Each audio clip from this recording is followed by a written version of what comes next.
What's up, everybody? This is a What Kind of Black Nerd Cast. Is this episode 55? God damn, I got a fresh haircut and I did this shit right. Fuck yes, let's go, man. No more quarantine cuts.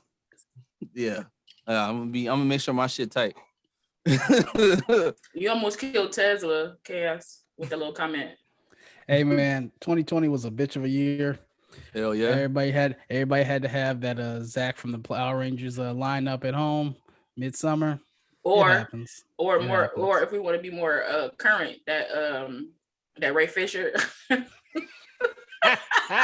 not gonna do that. All this stuff starting over a barber. You walking out the house looking like that. We are gonna be positive today. Apparently, your barber wasn't there today, nigga. Maybe DC was right. I'm just saying. Look, they got, what is it? It's the 10th today. They got 8 days to not pinky up though. When you drink the water. They got 8 days before I give up on them. So okay, I see. Put that pinky up. Pinky's up. I actually might have my first edible when I watch part 1, just so I can get some enjoyment out of it. Oh, you didn't watch it? Can you record yourself during this? Yeah, we need to see the edible in action. I'm gonna zoom in when it hits your eyes. Because I need something. Because just watching that by itself, I don't. Too bad we all can't be together when that happens. Giberdino slumber. But I'm dead. That man gone. All right, but to introduce everybody, since we've been having some small chit chat, I don't know whose camera we're on, so I was pretty sure it's gonna be on Tez's stuff. So I'll just introduce him first, the one and only JayTezla, our beat maker, the one and only. What up, y'all? Why are you looking like B-Rabbit? I've been having whatever this is. Some tequila in there, some tequila and some lemonade in there. It's some vodka and lemonade. I was gonna say, I knew it was vodka and lemonade. I do have moonshine. We'll talk after we record. You ever had apple pie moonshine? I've always wanted to try that one. So good. It's not you gotta dilute it with something because it's tough. It's so good. Listen, one sip, you like, okay, that's what they do. Yeah, one sip and we went. Your chest. No, it knocked the shit out your chest. Like, nigga, fuck you. And then the lovely lady that is currently here, hi. Black Girl Marble. What's up? What's up, everybody? Thanks for joining us. We love you all. Thanks. Okay, guys. Okay. What's going on, Little Sweets? What up, everybody? It's your boy Kayos, aka Little Sweets. Play. Dragging his S's. You sounded like old man Herbert from Family Guy. Got some popsicles in the shower.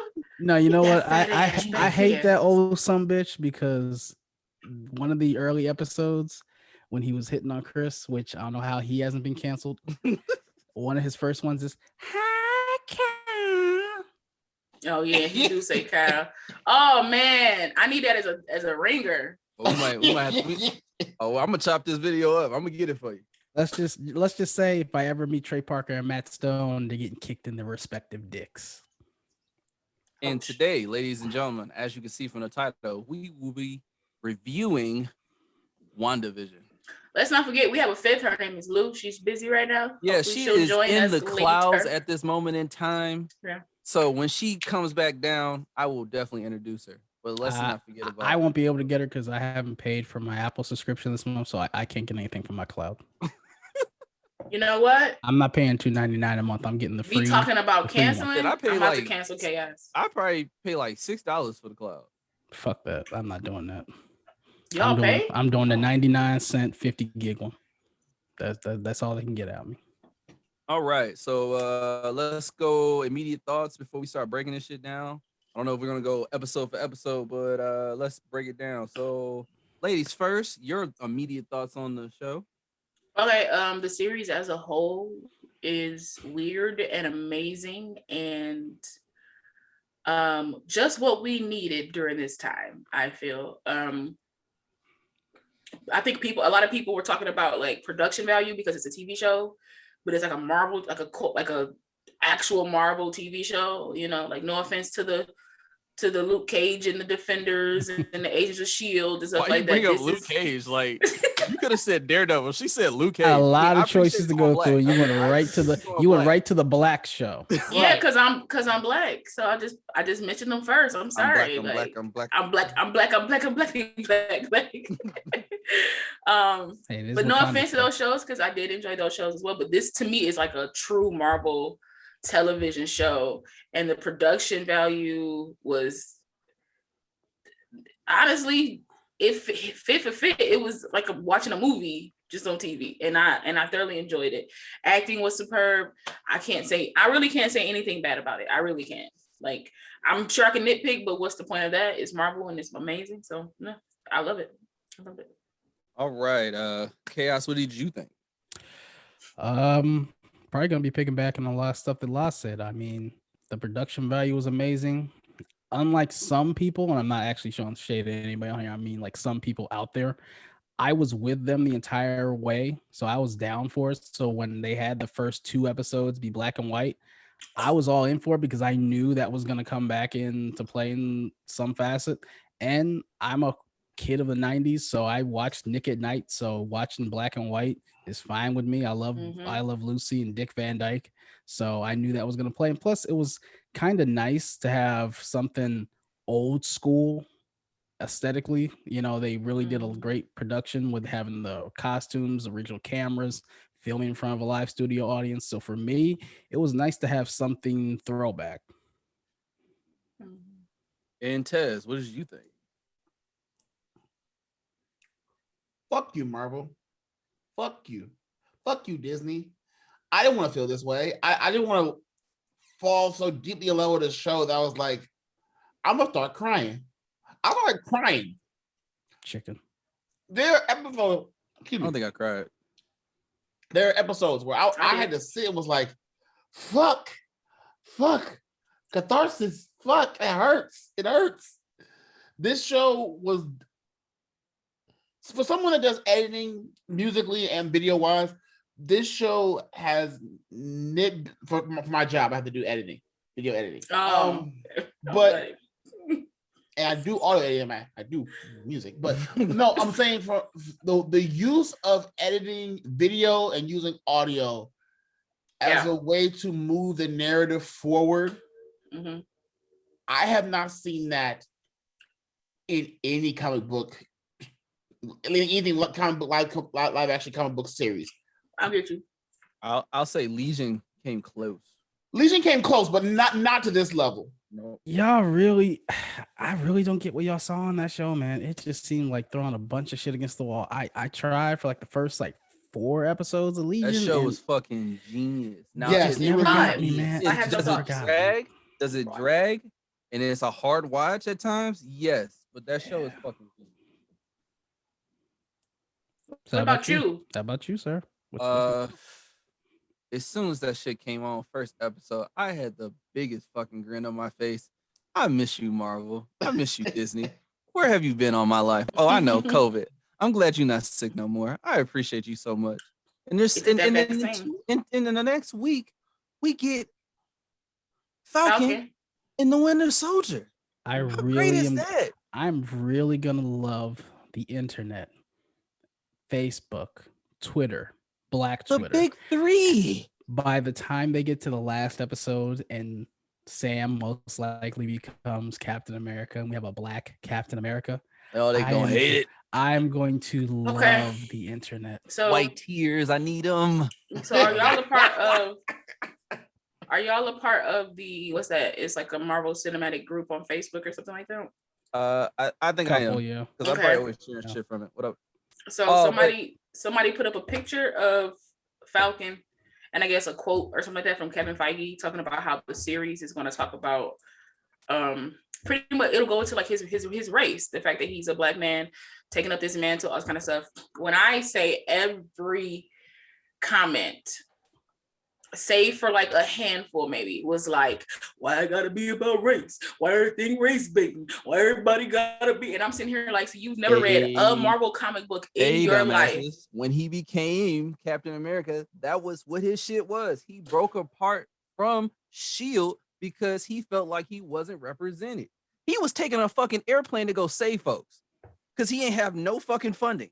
I actually had to tell somebody that, and it's funny that people are in these groups, and I'm not gatekeeping, but at least know a little bit about the stuff before you go into the comments. You can because easily when I have Google if to you want tell to. you that it's only been 5.5 years that Sam was Cap in the comics, you should know that before you get into saying, "Oh, I don't want to see a black Captain America." I'm like, well, you're really decades late because they already did a storyline in the about 30 years ago of the second guy that had the super soldier serum who was African American. Mm-hmm. This is just a newer story with Sam. And if you've watched any of the interviews, they even lamented to that, even going back to Civil War. So I'm like, you late. Just don't. To all those Just people don't. that were with La and were saying, "Oh well, why are they doing a black Captain America?" Album 1, track 5, Justin Timberlake, "Cry Me a River." I don't care. If you don't want to watch, look, here's a choice you have. You can either A, watch this, or go watch DC, and then tell me who's better. Not even that. My whole thing is this: don't watch it. The one time he's near his mic. I don't want to get copyrighted. But I just feel like if you've never read a Marvel comic in your life, Cry me. my whole thing is you really don't think that a bunch of the Marvel comics are about race. Have you never seen the X-Men? Like, that's a pretty thin allegory. Like, people love the X-Men. But that's all about race. That whole thing is about race. But no, I just wanted to throw that out there since you brought up Falcon and the Winter Soldier. I don't want to get into a whole tangent about that because I'm pretty sure we can. But I just thought it was interesting that people that know nothing about racism talking about race. That's just, it's just hilarious. But continue, sir. All right, so let's get into the meat and potatoes of the show. It was 9 episodes? Yes. Yep. Okay. I could have did with one more, but it's cool. Nine solid. I honestly, the OCD in me was like, yep. Y'all couldn't have one more cut it into even a 30-minute finale would have been fine. Just to have around 10. The reason I'm cool with it being 9 episodes is because of what the series was about, which was about her getting over her grief. They were using the 9 stages of grief as each episode. Mm-hmm. So if that's the way you're using it as a catharsis to get past this, because ultimately she starts off not accepting reality, and by the end of it, she accepts what she is. 9 steps. She didn't finish all 9 steps. Oh, she didn't. No. She breathed the fuck by a lot of them bitches. But I mean, when you're being attacked, you can't help but breathe. So the last step is to accept. But when you look at the second ending, that don't look like she accepted shit. I think if anything, she gonna get her kids back because she already quote unquote got Vision back. Mm-hmm. Whether she realizes that or not, because I don't think she knows that he is Vision now, but she getting her kids back. I guess that's not Vision, but that white Vision outfit is cold. I had it as my screensaver for like 3 days. I had to take it off because I got tired of seeing that much white on my screen. But yeah, I had it on. He said, "Whitey." I got tired of seeing like, I don't want to have you looking at me every day.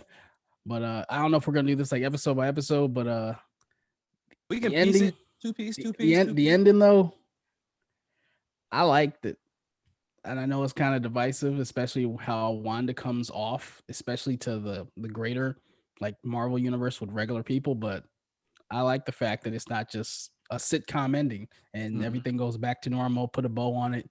Go on. No, you're an asshole to a lot of people. You're an Everybody was screaming the fuck out of her. You're an emotional terrorist at the least. That's something I actually got to argue with people about. It was like, oh well, Wanda's the worst Avenger ever. I'm like, do y'all not forget that Tony Stark started this shit and threw a fucking missile into her fucking house?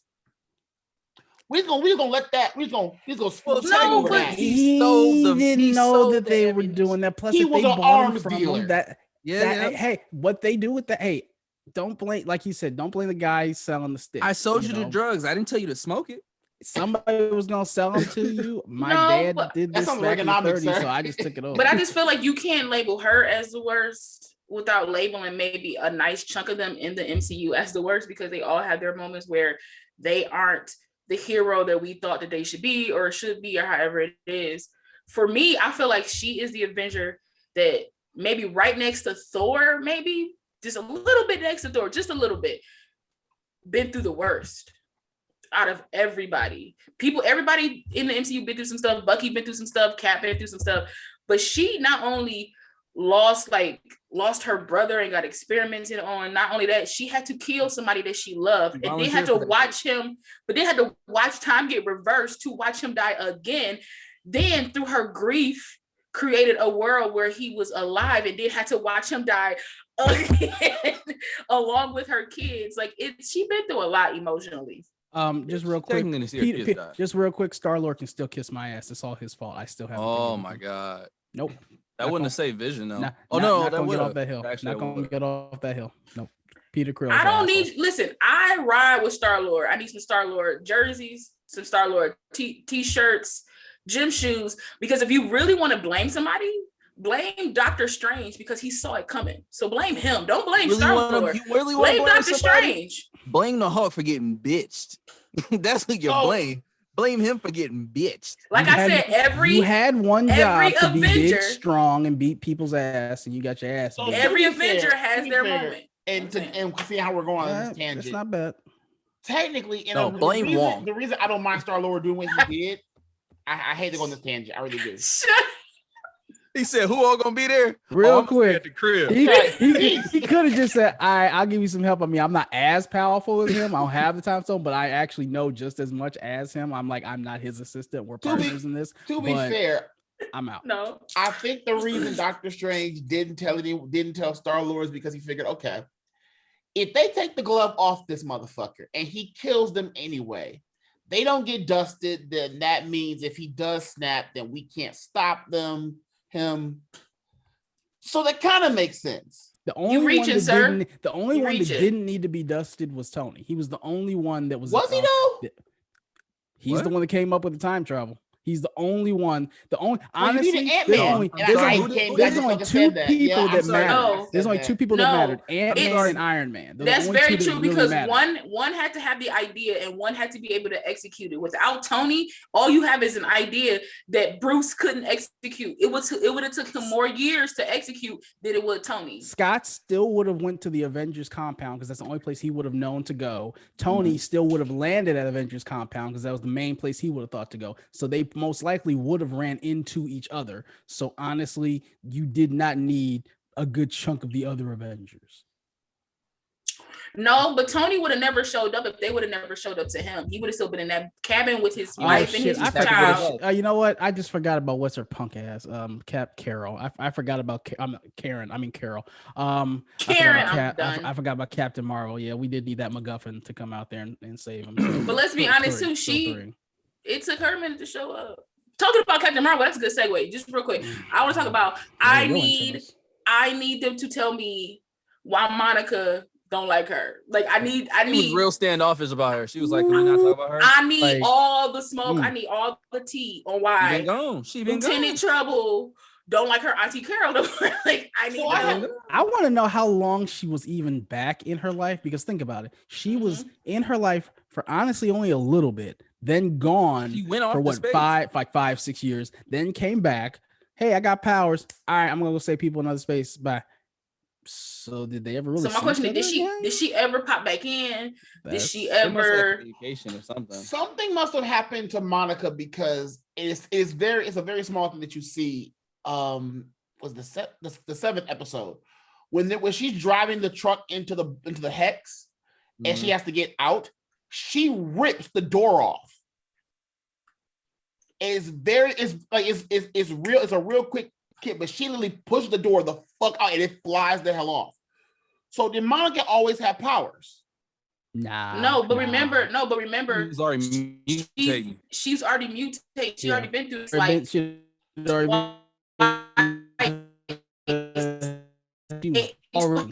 it rewrite her cells at a cellular level, and that if she went through one more time, it would change her completely. She's basically secondhand cosmic radiation from Infinity Stone. I saw someone had posted, they were saying, why do all black super have to be bulletproof?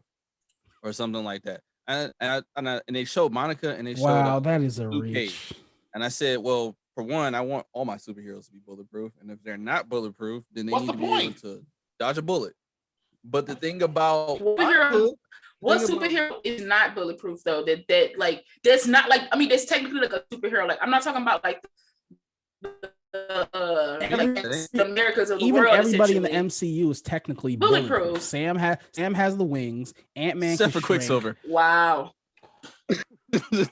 Wow. Didn't see that dark. That Well, I turn. think you found. I think you found the bumper. Didn't see that There's so coming. many choices, but no, even Star-Lord technically could probably put one of those shields up against him that could Technically, possibly he's a help. celestial, so Yeah, well, not anymore, but he was. No, he's still I partially. think that was stupid. But anyway, we're not gonna get into that. technically everybody is. Even Peter is technically I mean, fast he has enough space, to he dodge has a space bullet. tech, so he can. But he also got the Peter tingle, so he could dodge that. You know what I'm saying? He'll see it coming.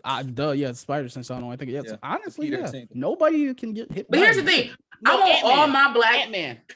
I want all my black superheroes. He can shrink. He can shrink though. That's essentially bulletproof. He make a bullet shrink. He can make a bullet shrink. Exactly. But I need all my black people to be bulletproof, so they don't have. Or you could grow. You could even grow too, and if you get shot, the bullet would be like right. a beast. So everybody's bulletproof. So stop reaching. Stop reaching. I should have said an ant bite. It's okay. Real quick though, I'm piggybacking off of what you said, and it is kind of a plot hole because it's like, why you shoot at imaginary kids? It's not a plot hole. They wasn't imaginary. They were Hayward is real. a dick hole. They were there, but I'm like, yeah, them. he was. You turned into a cartoon. He was out of for blood. Like that's where we at now. You just gonna pop. Listen, he wanted to hurt. He wanted to hurt Wanda. But to him, because of his whole experience with Thanos and all that type of stuff, and how he feels about people with powers and magic and all that kind of stuff, he didn't see them as little kids no more. It's very The Incredibles. It's like how like the mom was like shit. How like the mom was like, yo, remember those kids? You remember those boys you used to see? I saw a clip the other day. Yeah. They The Incredibles. Honestly, I remember the Halloween episode. If you look over when she's talking to a fake Pietro, the film is The Incredibles. Yeah. I'm like, it's kind of funny that how they did that, and The Incredibles are a better Fantastic Four than we've ever gotten live. I was reading some stuff that I didn't really notice this when it happened, but during the episode when Pietro, like when we finally saw Pietro like pop up and he was like within the family and they dressed up. I think it was like the same episode, of Halloween episode. Yeah. Him and I don't know which one. I can't tell them apart. White boy, whichever the one, like the little one that dressed up just like him for Halloween. Their hair was like Wolverine. I was like, did not notice that. Yeah. I was like, why didn't I notice that? I was like, I felt so dumb. I was like, oh man. Okay, I like to go shout out. So I want to talk about one of the themes. One of the things we talked about, it was the 9 stages of grief. Another thing was in the periods, the way the show changed. Yeah. So once we went from like the black and white, and then it went to like the modern TV, you had Malcolm in the Middle.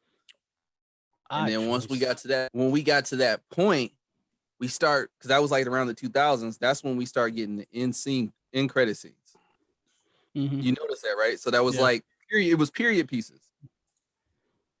Yeah, I peeped that it is funny that right when you go to 2000s, even though they've existed, that's when you want to do your first end credit scene.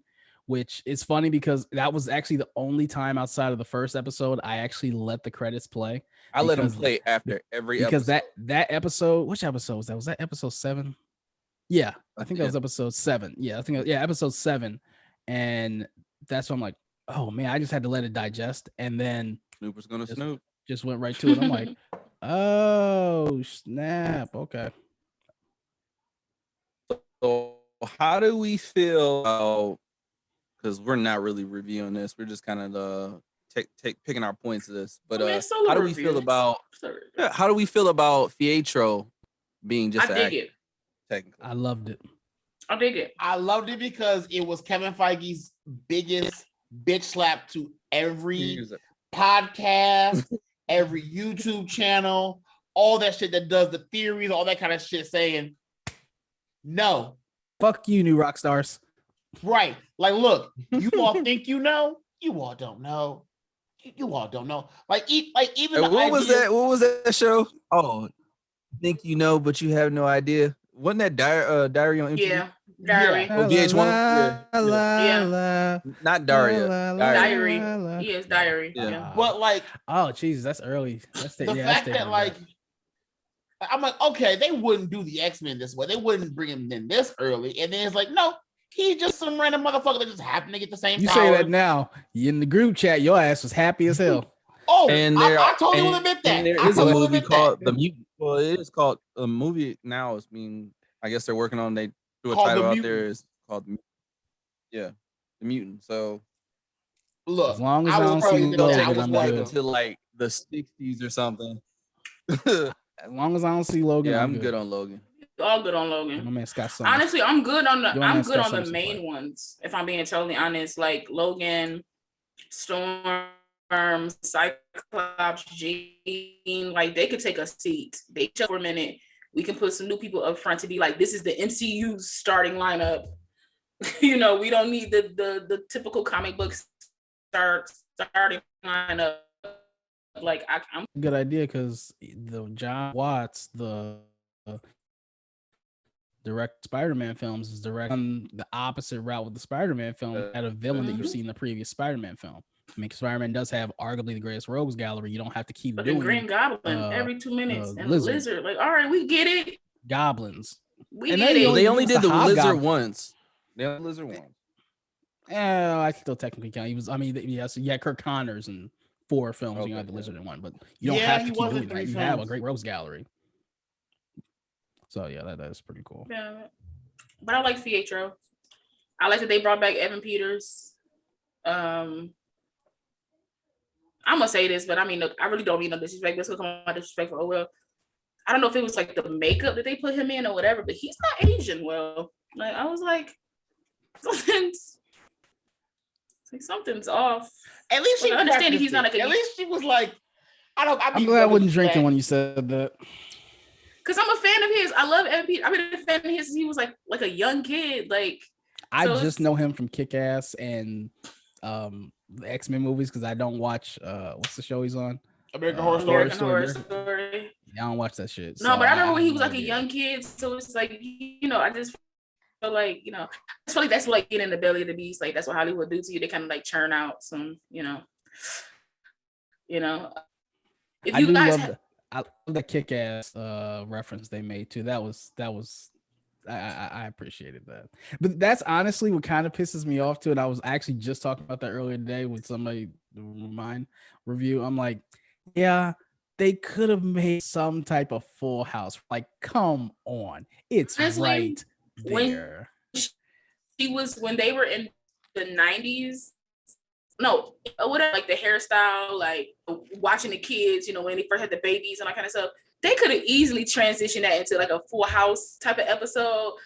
But I get it. Or just a reference like, you got it, dude. Like, we know. Like, honestly, you didn't even have like, you didn't even have to say sister, like, you didn't even have to say like a theme from it or nothing like that. I feel like if they would have set up the house like it, maybe had extra people, like this is your aunt and uncle, and like if you would have just set it up like those type of little things, it would have still gave me what I needed without you like calling out her sisters, because I feel like Elizabeth has been trying to like she's an Olsen, but she's like, I'm separate, like I got my own thing. I get that. So like it's right there, like because you could have had somebody come in with the Uncle Jesse type hair or something, you know what I mean? Like for real, like there's so many different. And then like honestly, I was born in '85, so I'm an '80s '90s kid. But like, Family Ties is the show you reference for the '80s.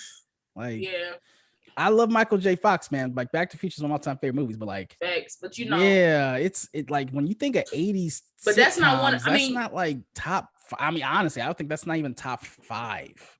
It was a good show, but I'm like, that was the surprise for me. I mean, I got the references and stuff. I'm like, yeah, that was an interesting one to go to. Yeah. I mean, that and Malcolm in the Middle were really interesting to me because I'm like, 2000s, you went to Malcolm in the Middle. But then they hit Modern Family, so I was like, okay, I'll give y'all a pass with that. I'm like, they hit Modern Family. You talking about the 2010s? If you're just talking sitcoms, you have to. That's the one you had to do. Yeah. Out of all the episodes. Well, no, out of episodes 2 through 8, you don't get to pick the first one or the last one. Which would you pick out as your favorite between 2 and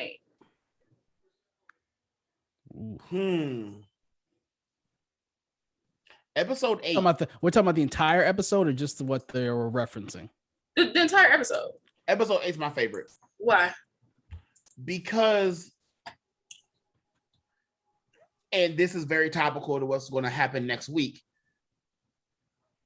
they found a way to perfectly retcon her entire backstory and made sense in the context of still the movies. Like, I kept thinking, okay, why the fuck do they keep showing Age of Ultron as the go-to thing for after WandaVision? Yeah. And then after watching episode 8, I'm like, oh shit. And if you watch episode 8 and then go back and watch Age of Ultron, the movie is actually better now. I've been saying this for a while now. They really know that they kind of underwhelmed people with Age of Ultron, so they are deliberately making things go back to where Age of Ultron was really a pinnacle movie for the MCU, because most people just wrote it off. Okay, so introduce Scarlet, Wanda Maximoff. She just got called Scarlet Witch. Okay, that's pretty much it. No, like when you go back to the themes of the set up Civil War, that set up this show, that set up Endgame, like when you go back and watch that film now, it has so many things that played off that they really didn't even reference that hard. That movie really is the one that's aging a lot better than I thought it was going to age when I first saw it. I enjoyed Age of Ultron. I think I might be like a handful in the bucket of people that actually enjoyed that film. I ranked it an 8 so out of 10. I feel like episode 8 did shine like a lot of light on that film and like just enhance a little bit more for people to understand the continuity of these films. But what would you think is the episode that you would as well? Choose? I love how in episode 8. What's up? I love how episode 8 on episode 7 we have found out that it was Agatha all along, which led to the greatest remix ever. But I love how in episode 8 they found a way to make Agatha not exactly the villain, but you kind of got where she was coming from. Like, okay.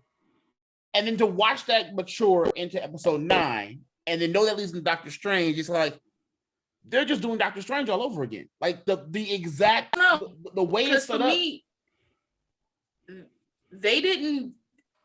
Agatha is still a huge mystery, right? Because even with her exposing herself and being like, "Oh, I'm a witch and I do magic," and they giving us her backstory, you still don't know why she wants her abilities and what she's going to do with them. Like, she's still she got the Darkhold. Like how Ancient One not go after you? I mean, if you know about the Sorcerer Supreme and you have the, why didn't the Ancient One go? I have a theory about that, right?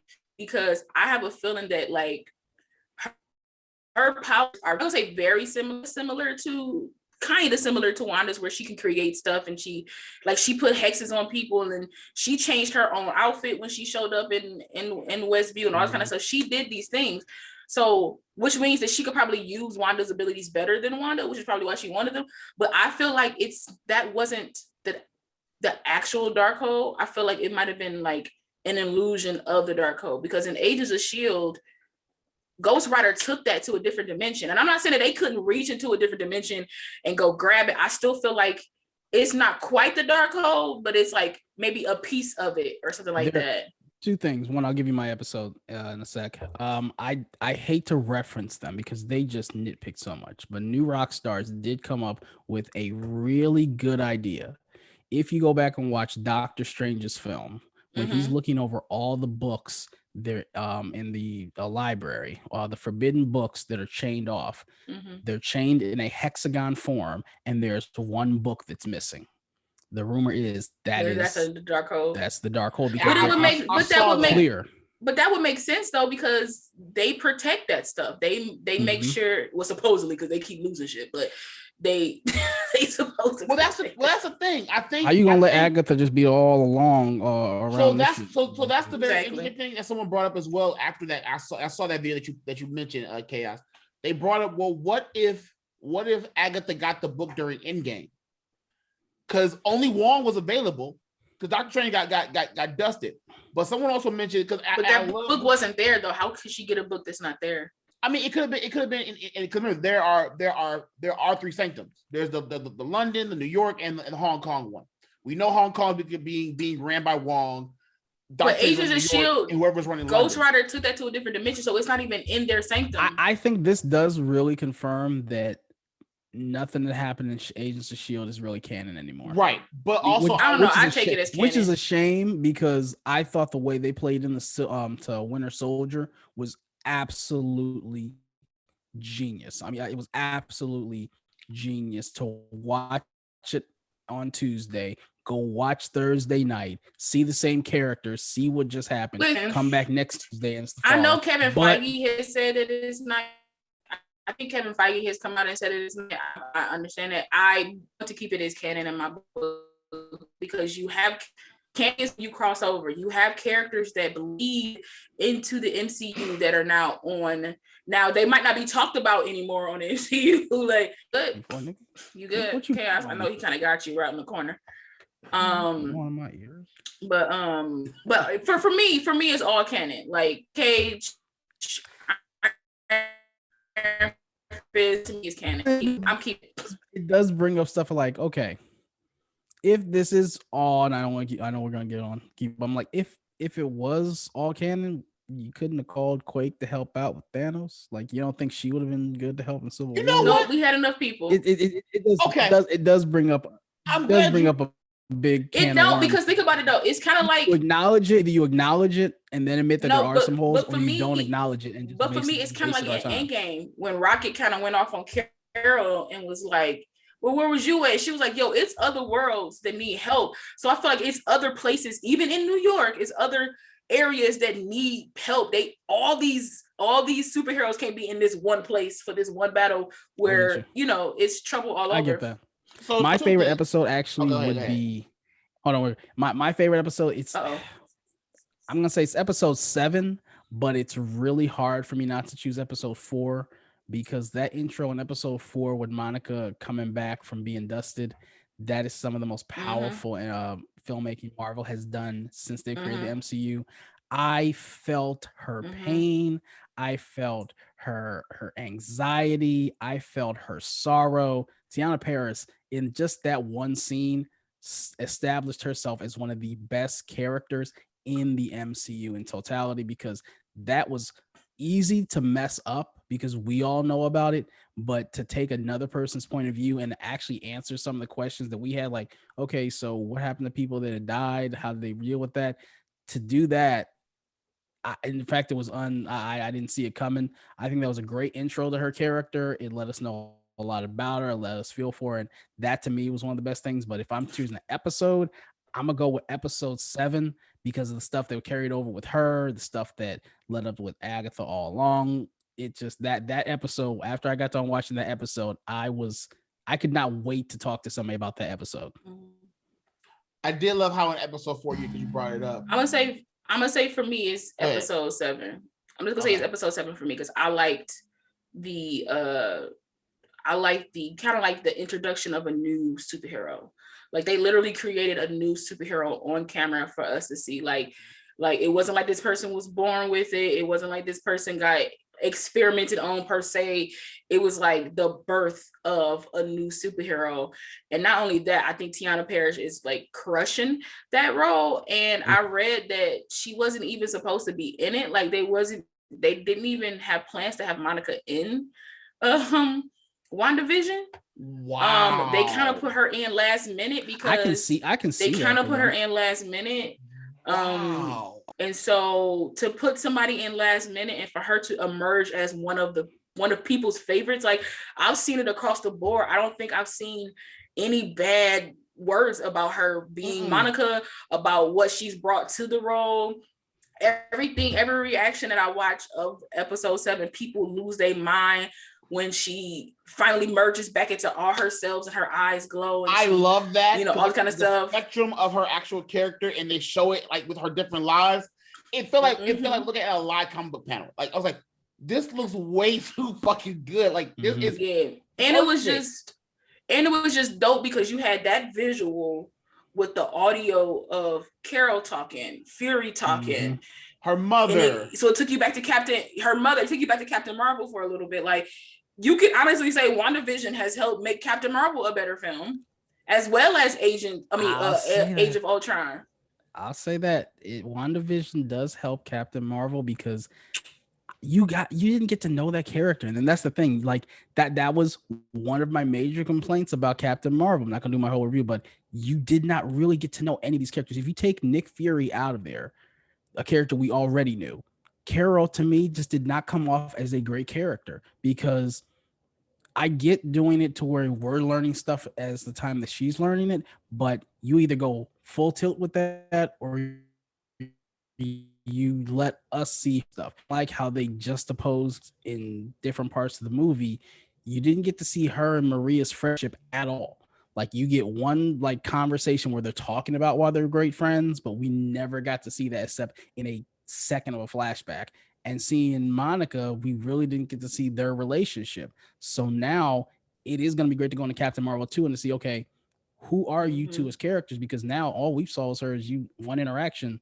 Was that actually even though, let's be honest, in Captain Marvel, the best part of that entire movie is when she meets up with Maria and Monica. The best scenes in that, like, and mind you, I enjoy Captain Marvel. Like, I've watched it multiple times. Every watch, I've seen something different. I've gotten a little bit more of the understanding. I've understood, like, I understand why this is Maria when they're engaging with her. Those are the best parts of the entire film for me. But go ahead, Tess. What you was gonna say? Yeah, I could barely hear you on that one. My internet's acting weird for some weird reason. But I wanted to get to episode 4 real quick because I want to talk, like, because Kayos brought up episode 4. I love how that one episode set up 4 different movies in one shot. You set up Captain Marvel 2. You set up Doctor Strange 2. The Fantastic Four with that line.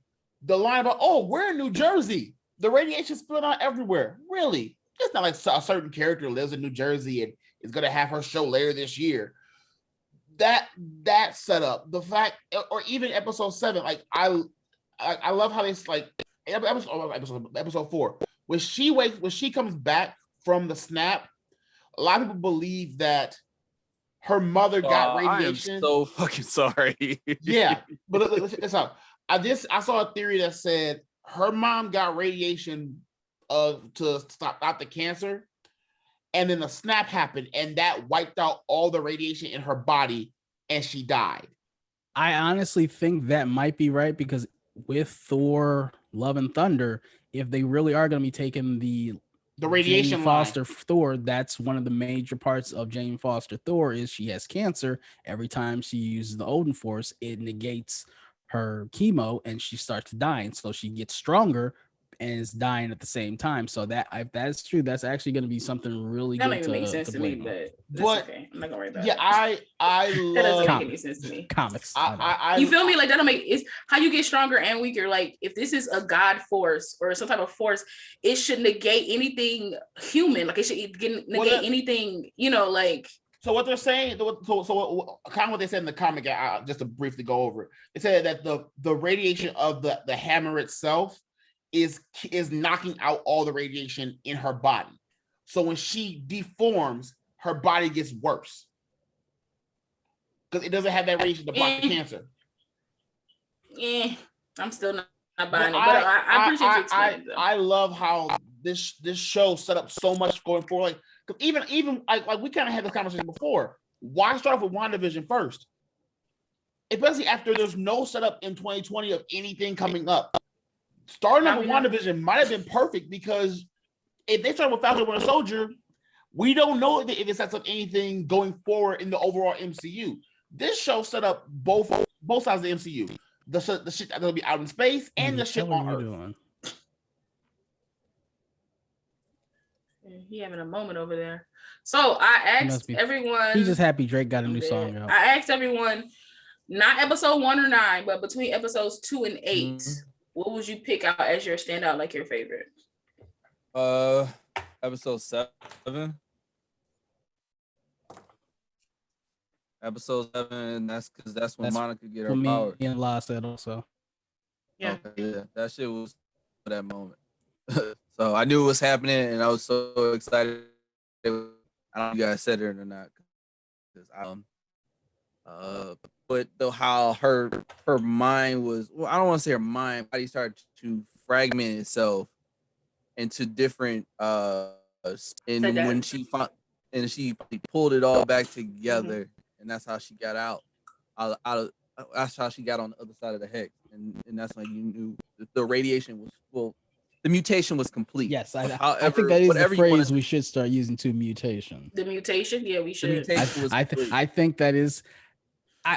Okay, so I'll just get into it like this. So, oh my God, it's only two of us now. Okay, so Listen, I'm never going for like long.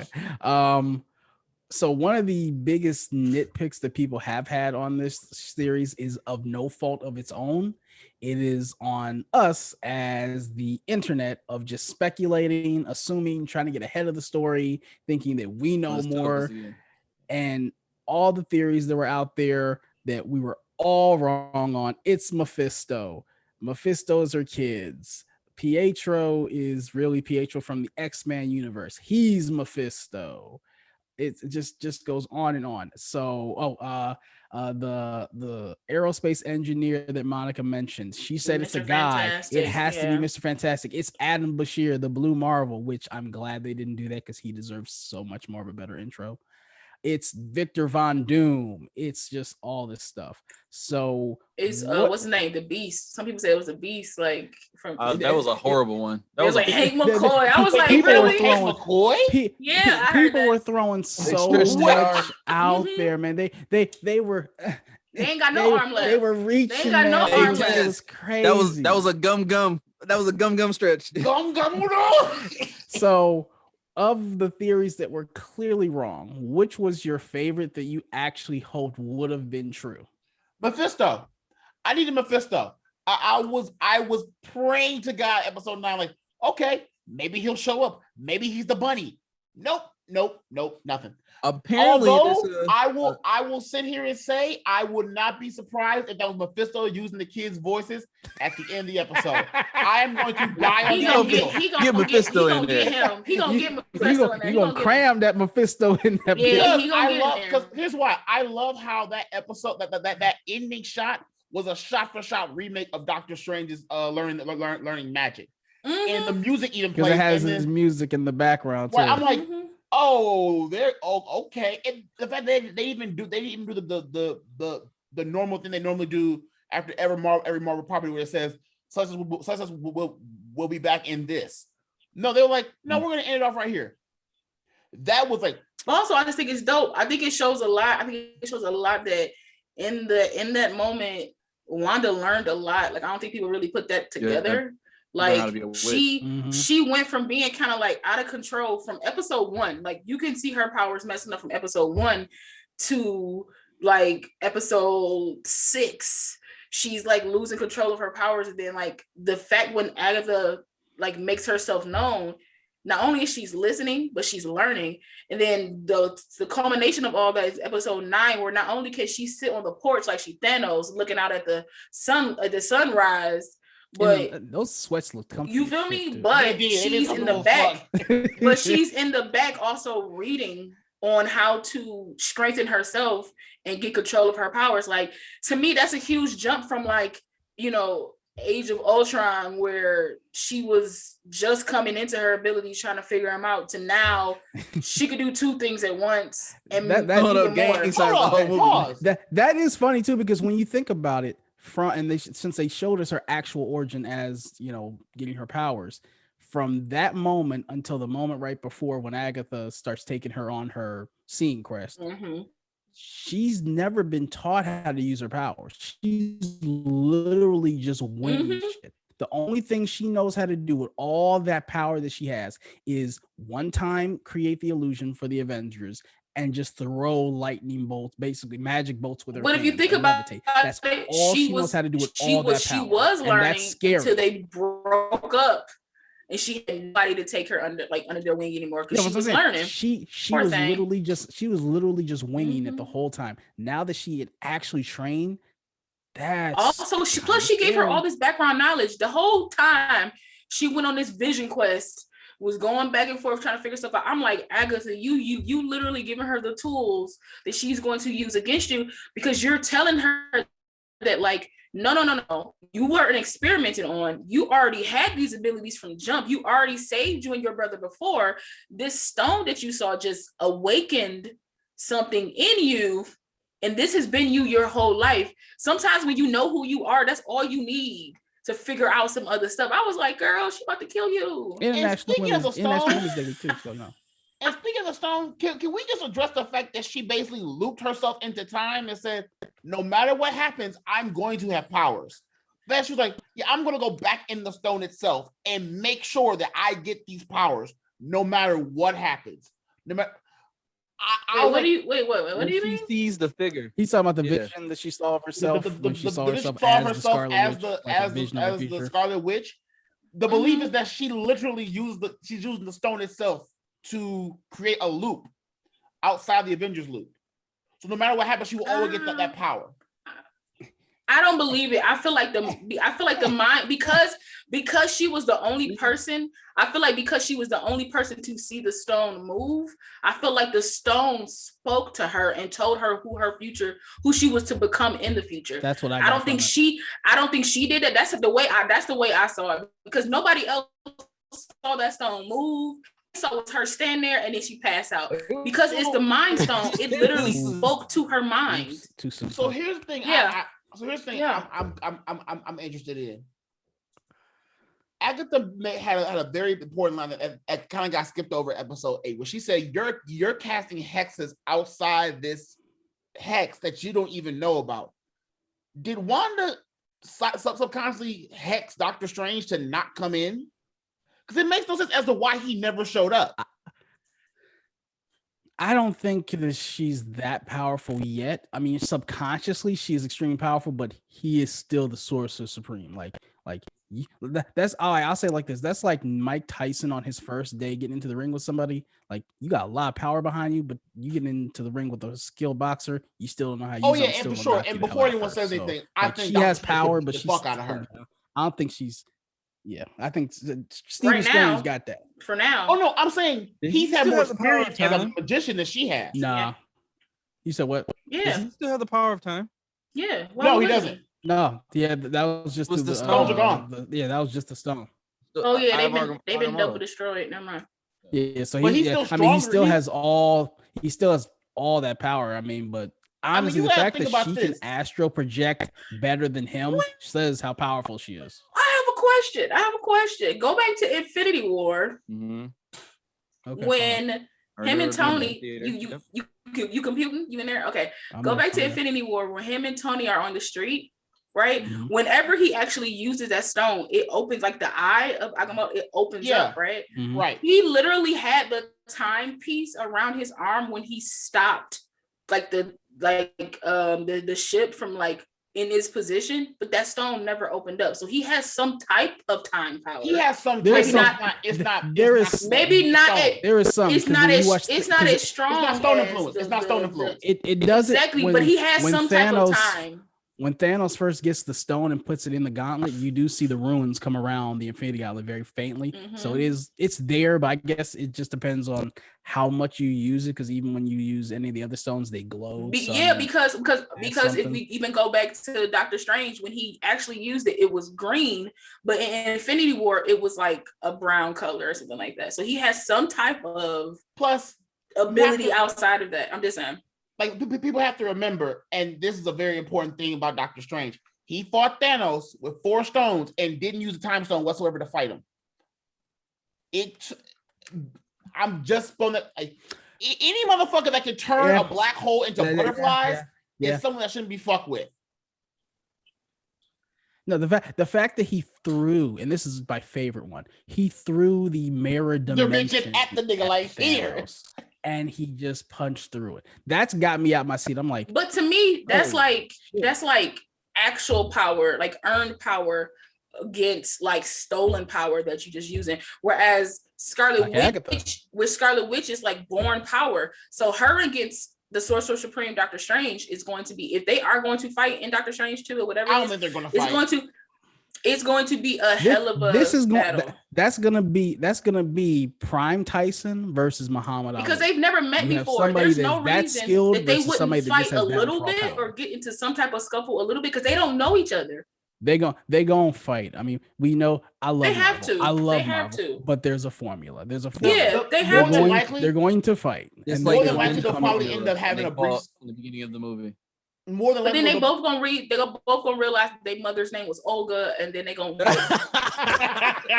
That's gonna figure it out. That's the bump. Oh, but no, I wouldn't be. Why surprised. did you say that name? I just love how Affleck's voice just trembles with. Why did you say that name? It's his mother's name. But he was like, "Shut up, bitch." Honestly, the whole his mother's name. Booed. I'm saying no. Everybody's like, "Oh, boo." I wouldn't be surprised if Wanda and Doctor Strange fight in Spider-Man No Way Home, and that's us up. Spider-Man's villains coming out. You know what would be funny? I don't if think they fight.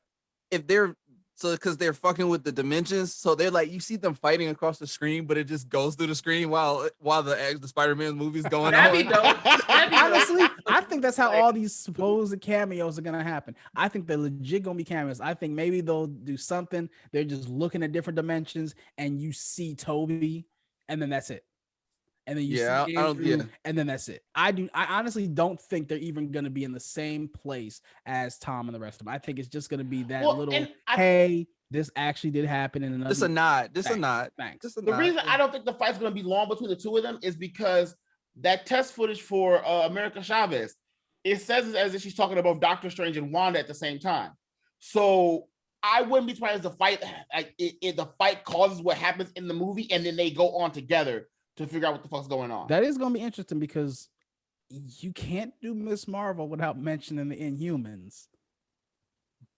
We ain't never talked about Inhumans, but that's what I'm saying. You either have to mention them and introduce them again, or what are you going to do? Because you got to mention them because that show was shit. You admitted it was shit. We all admitted it was shit. Poor Anson. Anson. Oh, I felt bad for him, man. Think about it. He did all that acting with his eyebrows. Didn't say that acting. Word. All that acting with just the eyebrows. The most talking he did was a cough and blew up part of the city. What do you think? I didn't watch Inhumans. Oh my God! Could you imagine him in COVID? Don't do it. Don't do it. It honestly adds nothing. I was disappointed. When I saw the trailer for it, I was like, this is not for me. And that's why I didn't watch it. You know, it's the only reason I actually did kind of watch it. The woman that plays Medusa, she was on Ballers, and I was a fan of her from that. We actually share the same birthday. So I'm like, all right, that's my birthday twin. I'm gonna watch it. And I'm like, nah, girl. She is really good on a show called Corner. She is the main character. Listen, Lana Lang from Smallville got my birthday, and I watched that Beauty and the Beast one episode. I said, I can't rock with you, baby. Can't rock with you. Oh, Kristen you talking Kruk? I was about to say. I thought you were talking about the new. Me too. I was about to say Emmanuel Critique, like from Entourage, like that's my girl. But I love how they's like, yeah, her nickname isn't just her nickname; it's an actual title. Like it's a title she has to. I like that. I like that, the title of the Scarlet Witch. And I had to tell somebody too, and I'm like, no, we know she's Scarlet Witch. We call her that. And they even mentioned during the season. They never called her that. Hayward was like, so what's her nickname? No, they called it. I'm like, think about it. Every time we talked about her in the MC, and they like, oh shit. I'm like, that's one of those things that like, yeah, just because we know in the Hayward real mentioned life, it. Hayward was like, so does she have a nickname? What do you mean? No, we just call her Wanda. Yeah. But honestly, I'm about to pull a Tez. I'm about to pull a Tez right now. Okay. Oh shit. I feel like Hayward might be an agent of Mephisto. Oh shit. Here we go. Because if you go back to, I'm a reach. That's why I said I'm pulling a Tez. Wow. That's what I said, pulling a Tez. 27 dresses. No, not that one. She tried to sprinkle in the thing that they agree about 27 dresses. It ain't no shade or nothing like that. But honestly, I feel like Hayward is just not a human that's messed up about some stuff. Because when Wanda shows up to his office, he's so cool, calm, and collected. Yeah, he was. When he shows her the body, he's like.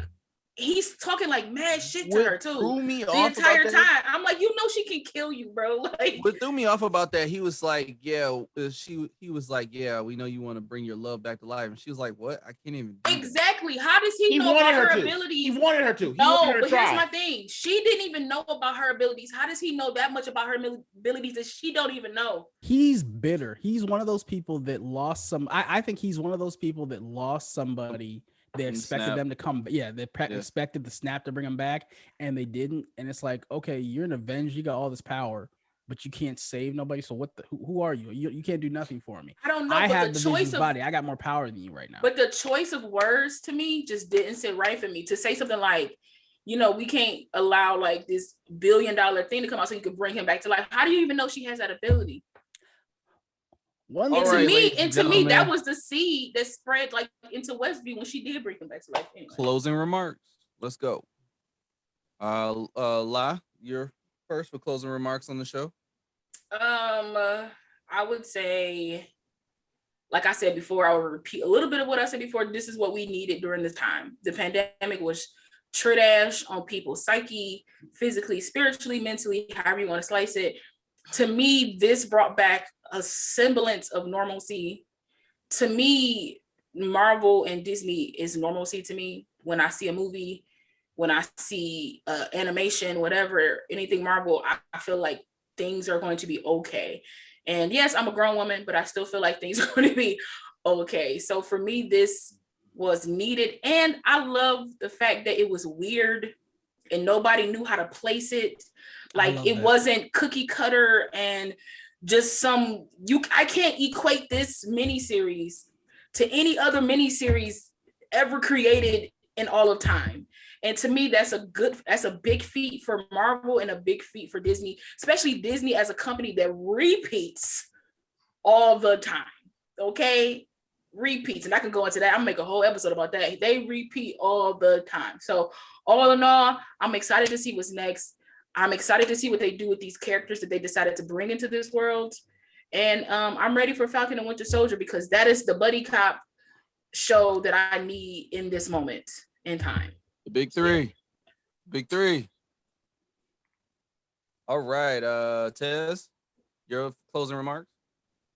Marvel and Disney are damn near undefeated in telling complex original stories that have everyone just on the heels of on their heels. The fact that I or anyone else would get up at 8 a.m. on a Friday to watch this show and throughout the entire day still be perplexed at what I just saw is not on. And the storytelling of this show is amazing.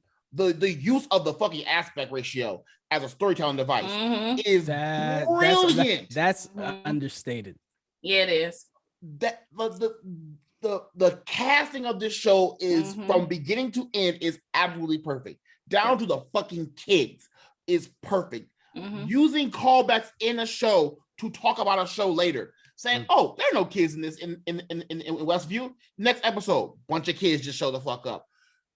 Retconning a main character's origin story and making it new and fresh was perfect. Even that, retconning it in a way that makes sense, that doesn't take away from what you've already established.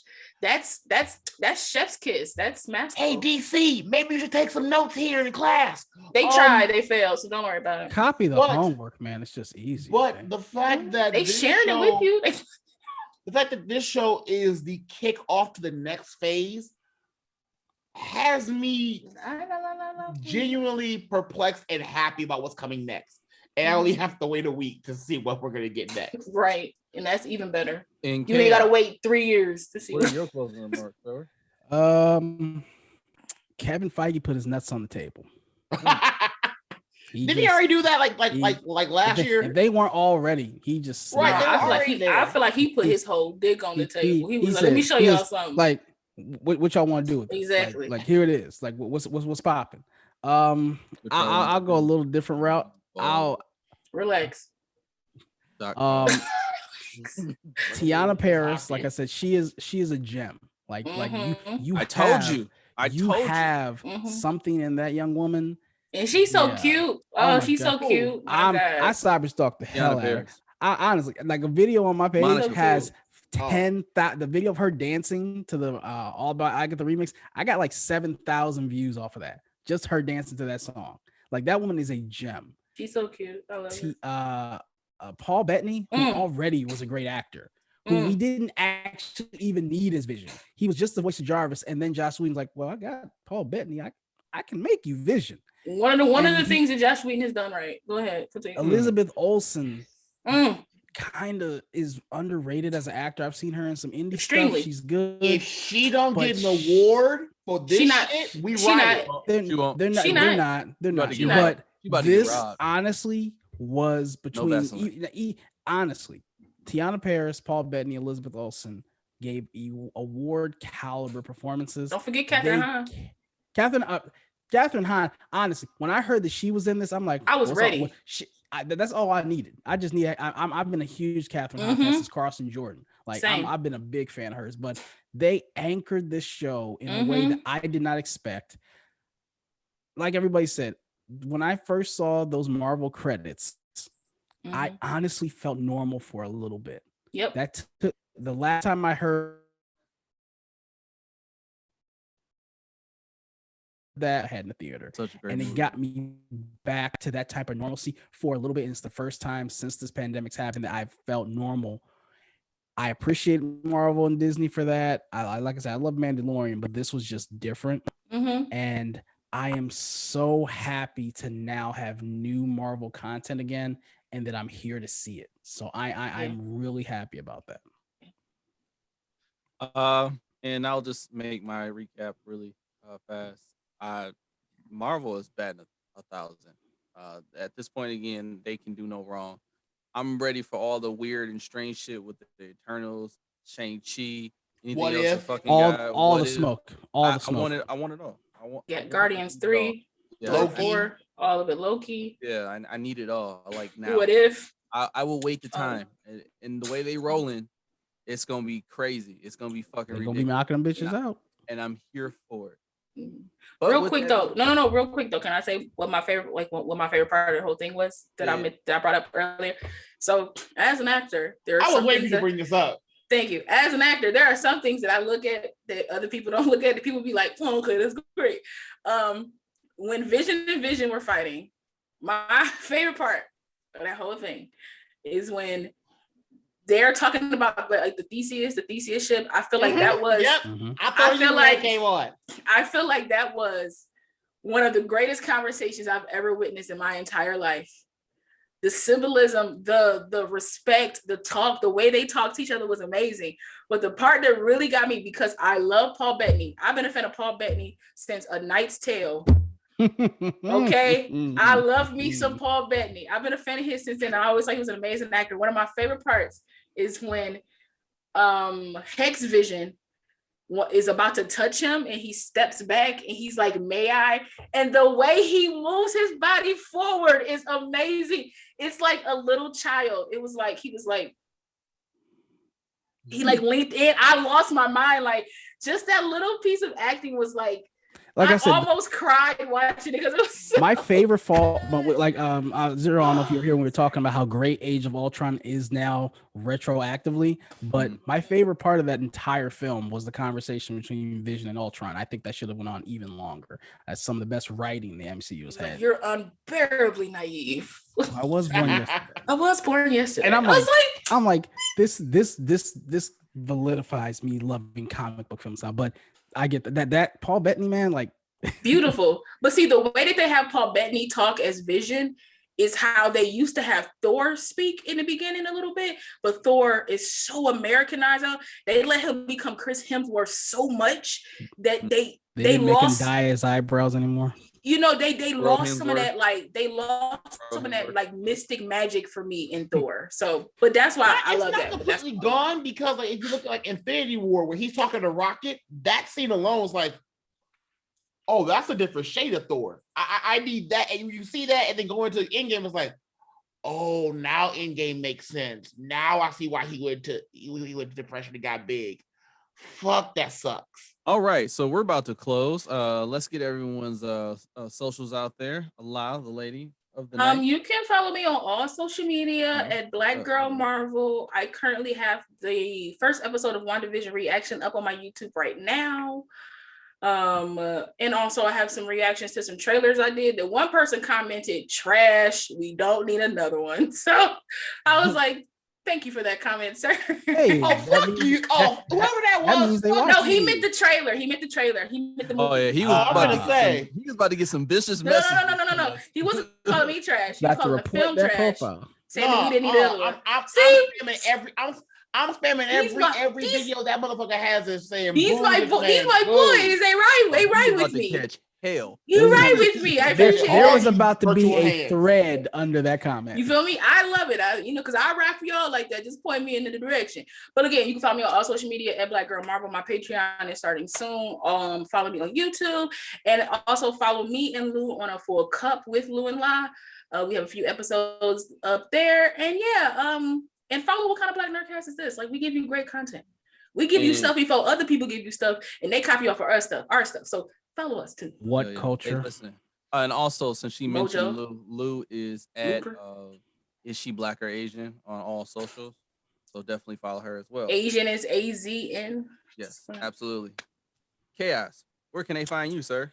You can find me on all social media, Team Kayos, Kayos. That's YouTube with weekly videos dropping. I have a Facebook page, Team Kayos. You can catch me on Instagram, and you can catch me on Twitter. I'm trying to tweet more. It is what it is.